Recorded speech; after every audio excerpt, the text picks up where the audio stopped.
Hello mga ka-farmlat, once again, ito na naman ang inyong lingkod na si Jem at nandito tayo sa bayan ng Laguna.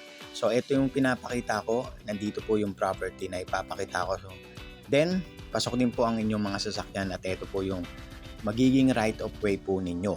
So ayan po ano. Then kung ano lang po yung ipapakita ko, yung lalakarin ko, yun lang po yung available na lupa. So nakikita nyo mga ka-farmlat, napakaganda dito.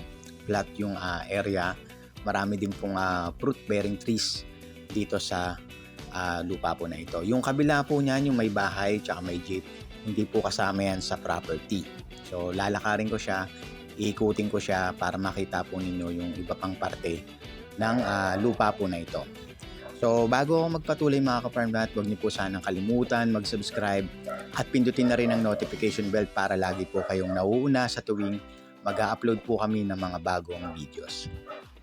At ngayon mga ka-farmlat, pag-usapan na po natin kung ano yung mga tanim na nandito. Meron pong durian, lansones, rambutan, meron din pong mga saging dito at iba pang mga fruit bearing trees na nakatanim katulad ng bayabas, meron din po dito, no? Then tapusin nyo lamang po itong video na to, iikutin ko ito para makita ninyo kung gaano kaganda yung lupa po na ito. At syempre meron pong linya ng kuryente at linya ng tubig. At meron din pong internet connection sa lugar po na ito mga ka-farmlat. So kung gusto niyo ng mga ganitong klase ng lupa, flat siya, ay tamang-tama po sa inyo ito mga ka-farmlat.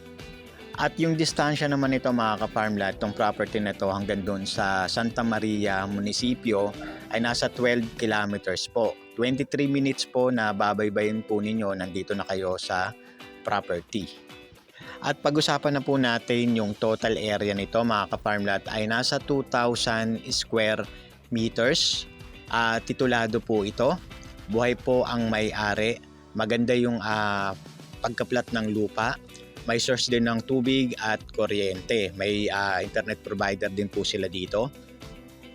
At pwede rin po kayong mag-alaga dito ng baboy or pang personal use nyo lang po ano. At mamaya makikita ninyo, ipapakita ko sa inyo yung kulungan po ng baboy. So ayan mga ka-farmlat, napakaganda dito, malamig ang simoy ng hangin at malapit din po ito sa bayan ng Santa Maria. Ayan, ito po yung sinasabi ko sa inyo mga ka-farmlat. Ayan. So ano pa inaantayin ninyo? Tumawag lamang po kayo sa mga numerong naka-flash dyan sa inyong mga screen at mag-set po tayo ng inyong mga 3P. Maraming salamat po sa inyo. Have a nice day po mga ka-farmlat.